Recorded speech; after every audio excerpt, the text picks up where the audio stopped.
नाजरीन आदाब, खास बात में आपका खैर मकदम है। सबसे पहले नजर इस वक्त की हेडलाइंस पर। शान रिसालत में गुस्ताखी पर अहमदाबाद में जमीयत उलमाए हिंद ने किया एहतजाज। कमलेश तिवारी के खिलाफ सख्त कार्रवाई का किया मुतालबा।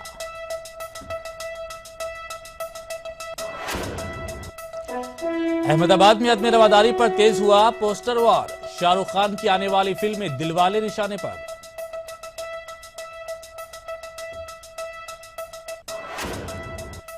लखनऊ में 50 गरीब कैदियों की अवामी माली ताउन के साथ हुई जेल से रिहाई। समाजी तंजीम ने की जुर्माने की रकम अदा।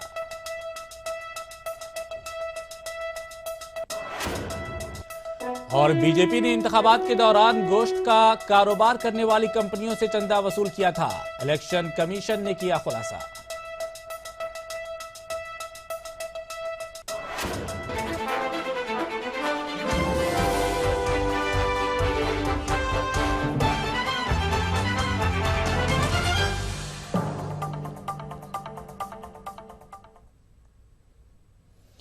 और चलिए अब खबरों को तफसील से जानते हैं। पैगंबर इस्लाम हज़रत मोहम्मद सल्लल्लाहु अलैहि वसल्लम के अक़दस में गुस्ताखी के मुर्तकिब कमलेश तिवारी के खिलाफ मुल्क गिर सतह पर मुसलमानों का एहतजाज जारी है। वहीं अहमदाबाद में भी इस मामले पर गम गुस्सा का माहौल नजर आ रहा है। इस सिलसिले में जमीयत उलमाए हिंद गुजरात ने अहमदाबाद के कलेक्टर को मेमोरेंडम दिया, जिसमें कमलेश तिवारी के बयान की सख्त मजम्मत की और कमलेश तिवारी के खिलाफ जल्द अज जल्द सख्त कदम उठाने का मुतालबा किया।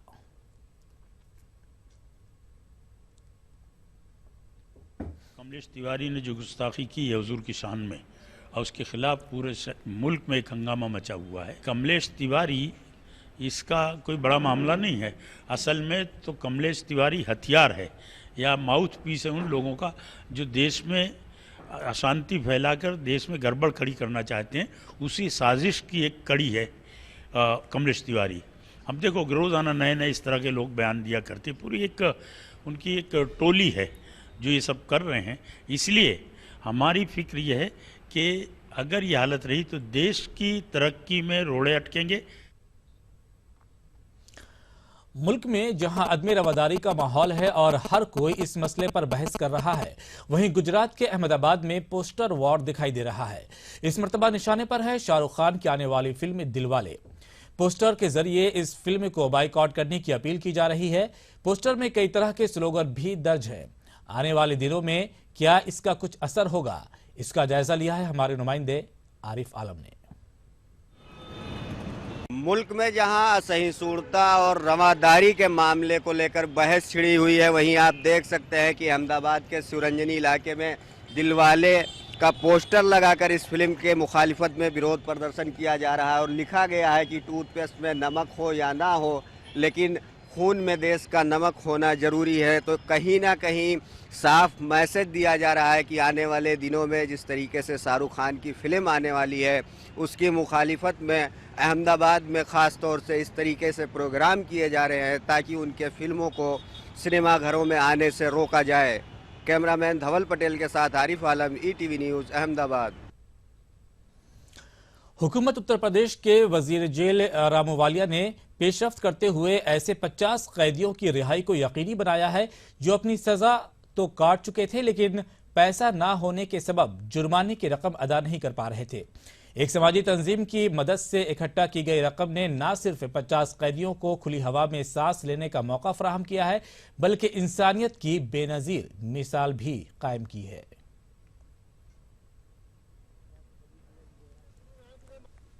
हमारे गुरु नानक देव महाराज के पैरोकार गुरु ग्रंथ साहब के सिंधी समाज और एक संस्था है जो बेसहारा मुक्ति फाउंडेशन, मैं घोषणा की है कि 50 लाख रुपया आने वाले 12 महीनों में जुर्माना दानियों से भरवाकर कैदियों को जिनके पास पैसा नहीं छिड़वाने का काम करेंगे।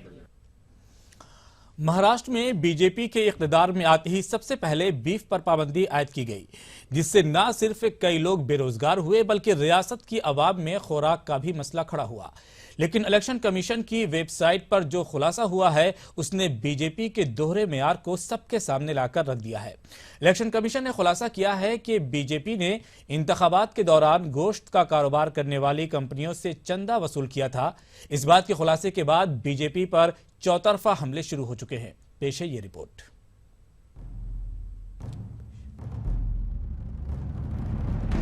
बीजेपी ने इख्तिदार में आते ही सबसे बड़ा फैसला लेते हुए महाराष्ट्र में बीफ पर पाबंदी लगा दी। इस पाबंदी की महाराष्ट्र में हर जगह मुखालिफत देखी गई, खास करके इस कारोबार से जुड़े लोगों की। चमड़ा कारोबारियों पर भी इसका सीधा असर देखने को मिला।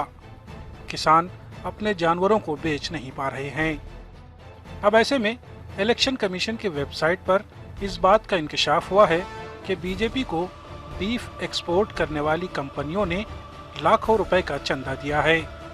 इस खबर के बाहर आते ही अपोजिशन को हुकूमत को निशाना बनाने का मौका मिल गया है। आप एक नीति पर स्थिर होना चाहिए।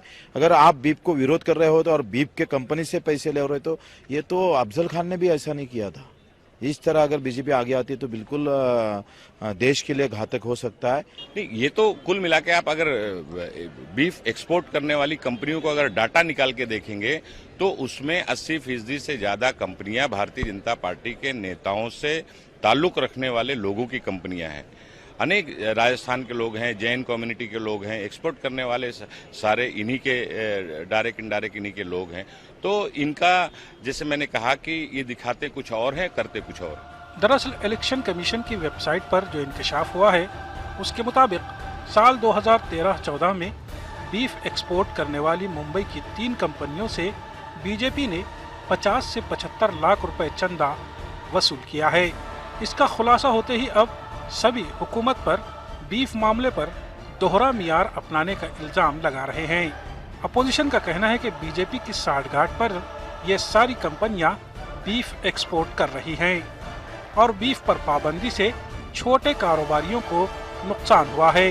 अगर बीजेपी बीफ पाबंदी पर संजीदा है तो गोवा और दीगर रियासतों में क्यों नहीं बीफ पर पाबंदी लग रही है। भारतीय जनता पार्टी का दोगलापन अभी सामने आ चुका है, पहले से आ चुका है, मगर अभी जाहिर सी बात है कि बीफ एक्सपोर्ट कंपनियों से सबसे ज़्यादा पैसा इन्होंने लिया है। और दूसरी बात कि बीफ एक्सपोर्ट कंपनियां किनकी है, मुसलमानों की नहीं है। उसका नाम भले उर्दू हो मगर उनके असली मालिक इन्हीं के लोग हैं, जो बीजेपी को हर समय साथ में खड़ा रहने वाले लोग हैं, जो खुद को शाकाहारी मानते हैं, खुद को बीफ के खिलाफ मानते हैं, वही बीफ एक्सपोर्टर है। इस खुलासे के बाद बीजेपी के खेमे में खामोशी है। हर कोई इस खबर से अपना पल्ला झाड़ता हुआ नजर आ रहा है और मीडिया के सवालों से बचने की कोशिश करने लगे हैं। तो वही इत्तेहादी शिवसेना भी इस सवाल पर कुछ ना कहना मुनासिब समझ रही है। मुझे इसके बारे में खुद को देखना पड़ेगा, पढ़ना पड़ेगा।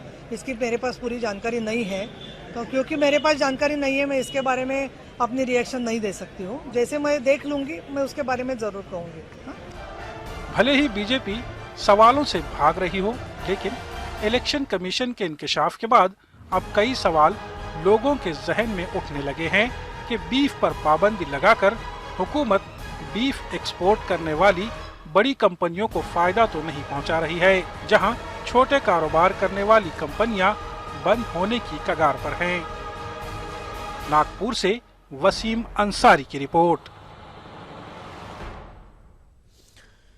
2014 के पार्लिमानी इंतखाबात से कबल बीजेपी ने गोश्त कारोबार और पिंक इनकलाब के मसले पर अपने सियासी नजरिए की बीफ वजाहत की थी, पर पाबंदी के साथ गोश्त एक्सपोर्ट को निशाना बनाकर मजहबी अकायद और नजरिए की बुनियाद पर वोट हासिल करने की कोशिश की गई थी। और दूसरी जानिब गोश्त कारोबारियों से चंदा लेने में भी किसी तरह का गुरेज नहीं किया गया। इस सिलसिले में हमारे नुमाइंदे तंजीर अंसार ने all India Jamiatul Quraish UP के रियासती सदर यूसुफ कुरैशी से खास बातचीत की है। इलेक्शन के बाद में ये कारोबार, ये तिजारत इस मुल्क में इतना बड़ा हुआ है कि इसको मैं समझता हूँ शायद कोई भी बंद नहीं कर पाएगा, कि इसकी मुल्क की इकोनॉमी, मुल्क की माशियत जुड़ी हुई है। क्योंकि मीट एक्सपोर्ट जब होता है तो करीब मैं समझता हूँ एनिमल बाय प्रोजेक्ट से इस मुल्क में गुज़िश्ता 2012 और 13 के अंदर करीब 4 लाख करोड़ रुपए का टर्नओवर का बिजनेस हुआ था, जो मीट एक्सपोर्ट या लेदर एक्सपोर्ट हुआ था या बोन एक्सपोर्ट हुआ था, ये सारी चीज़ें एक्सपोर्ट से, तो इससे हमारे रुपये की वैल्यू जुड़ी हुई है। अगर मीट एक्सपोर्ट बंद कर दिया जाए तो मैं समझता हूँ कि इस एक्सपोर्ट से रुपए की जो वैल्यू डॉलर के मुकाबले पे वो कम होती चली जाती है। मीट एक्सपोर्ट भी रुपए की कीमत को बढ़ाने के अंदर बहुत मददगार साबित होता है। तो हुकूमत में आने से पहले वादे कुछ कर लिए जाए, जुमले कुछ कह दिए जाएं, तो ये हकीकत है कि इस मुल्क में मीट एक्सपोर्ट को फ़रोग देना हुकूमत के लिए मजबूरी रहेगी, क्योंकि इससे मुल्क की और बेरोज़गारों को रोज़गार देना और मुल्क के रुपए की कीमत को बढ़ाने का ये बहुत बड़ा जरिया है, बहुत बड़ी तिजारत है। बीफ का तो 1 तोला भी इस मुल्क के अंदर करीब करीब तमाम सूबों के अंदर पाबंदी है और बीफ एक्सपोर्ट होता भी नहीं है, और न बीफ का मैं समझता हूँ दूसरे ममालिक से कोई ऑर्डर आ जाता है। वो दूसरे ममालिक है जहाँ से बीफ एक्सपोर्ट होता रहा होगा, लेकिन इस मुल्क से कभी भी मैं समझता हूँ और जो मैंने देखा है और जो मैं इस कम्युनिटी में इन कारोबार के लोगों से ताल्लुक़ रहता है, मैंने देखा बीफ यहाँ से एक्सपोर्ट नहीं होता और बफेलो यहाँ से बफेलो एक्सपोर्ट किया जाता है, और ये हकीकत है, बात सही है कि उससे परहेज़ किया जाता है। और फिलहाल एक छोटे से ब्रेक के लिए रुक रहे हैं, फौरन हाजिर होते हैं।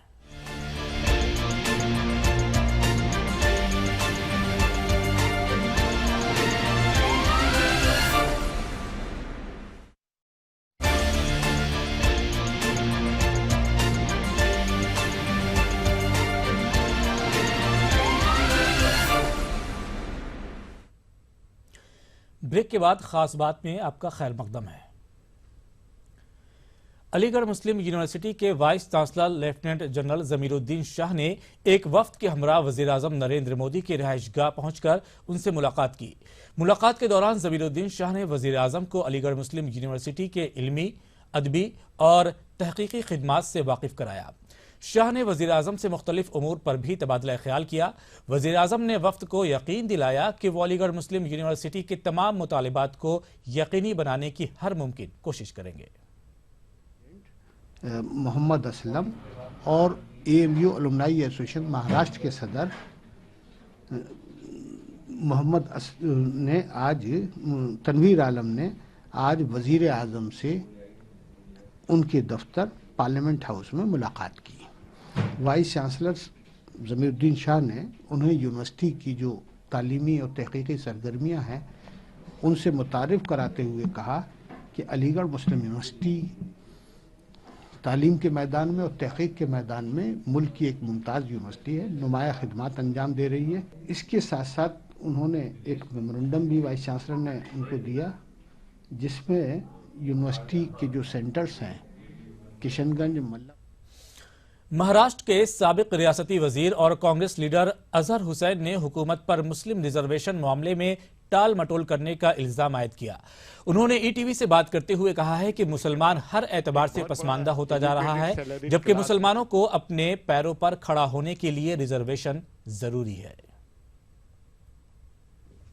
40-50 साल में आप सब जानते हैं कि हिंदुस्तान के तकसीम होने के बाद एक बहुत बड़ा एजुकेटेड सैलरीड क्लास मुस्लिम समाज का ये हिंदुस्तान से पाकिस्तान चला गया था, लेकिन यहाँ जो लोग रहे उन्होंने इसी मुल्क में रहने का अपने आज़म बनाया है और उनकी कोशिश यही है कि अपने पैरों पर खड़े रहकर वो भी हिंदुस्तान के दूसरे समाजों के साथ आगे बढ़ें। जैसा लाभ समाज के दूसरे हिस्सों को मिल रहा है वैसा ही फ़ायदा मुस्लिम समाज को नहीं मिल पा रहा है, और इसीलिए सबकी मिलकर।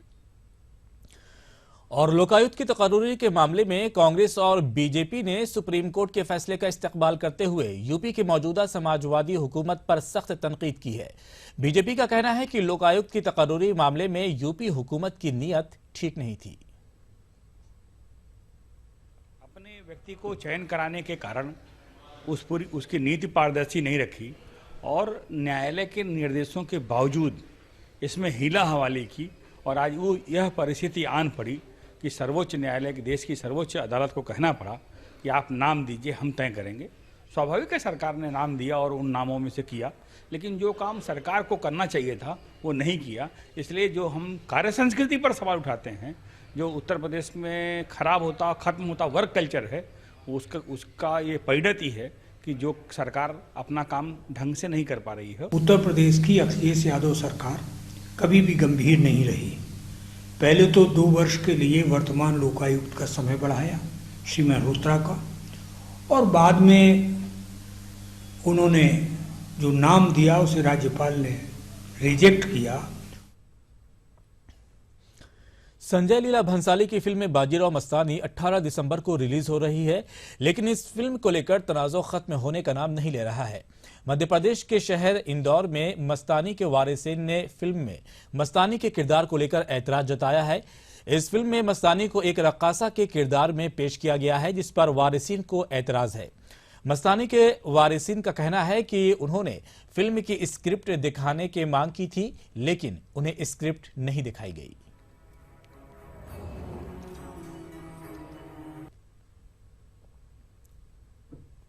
फोटो वगैरह ऐसा कोई हिस्ट्री वगैरह कुछ? हमने आपत्ति दर्ज कराई है कि साहब जो उनका एक पिछला इतिहास है, जैसे कि इतिहास में भ्रम है कि कोई कहता कहाँ से, कोई कहता कहाँ से। एक तो हमें वो मालूम करना है कि उनको बताया क्या गया है। दूसरी बात है कि उनका कैरेक्टर क्या बताया फिल्म के अंदर।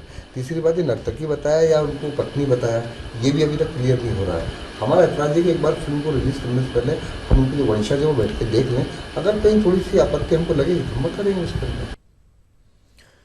और इसी के साथ फिलहाल एक और छोटे से ब्रेक के लिए रुक रहे हैं, जल्द लौटते हैं।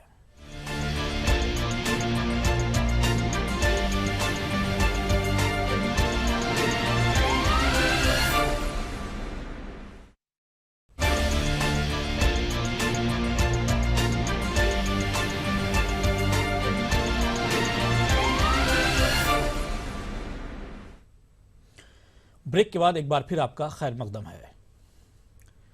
झारखंड से कांग्रेस पार्टी के लिए अच्छी खबर है। लोहरदगा असेंबली सीट के लिए हुए ज़िमनी इंतखाबात में कांग्रेस उम्मीदवार को बड़ी कामयाबी मिली है। कांग्रेस उम्मीदवार ने एनडीए उम्मीदवार को 23,000 वोटों से शिकस्त दी है। इस जीत से कांग्रेस कारकुनान में खुशी की लहर है।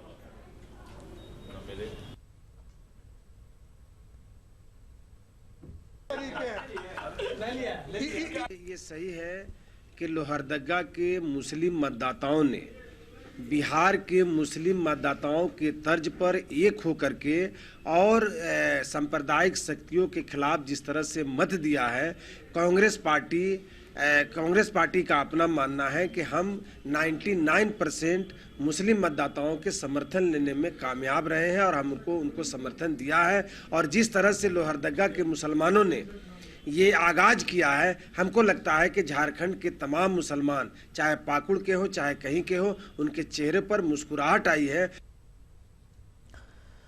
उधर यूपी के मेरठ से ताल्लुक रखने वाले मारूफ गीतकार भारत भूषण का यौम वफात मनाया गया।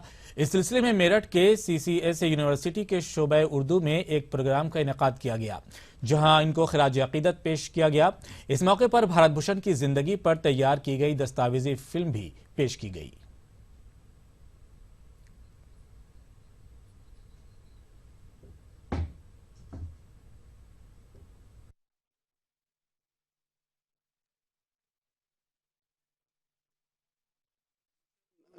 मेरठ के एक बहुत ही मशहूर मारूफ गीतकार थे, जिनकी शोहरत कुल हिंद और फिर कुछ आलमी सतह पर शोहरत थी उनकी, और गीतों के ताल्लुक से बड़ा एक अजीब मंजरनामा उन्होंने क्रिएट किया। बहुत सारे शागिर्द उनके, बहुत सारे लोग जिन्होंने उनसे गीत लिखने सीखे, वो एक मंजरनामा है। ऐसे में आज उनकी इंतकाल को 4 साल हो गए हैं। आज उनकी पुण्यतिथि है यौम वफात के ताल्लुक से। आज एक गीतों भरी शाम उनके नाम हम उनको याद करते हुए गीतांजलि के रूप में एक हमने शाम सजाने की कोशिश की है। मुझे दीजिए इजाजत, आदाब।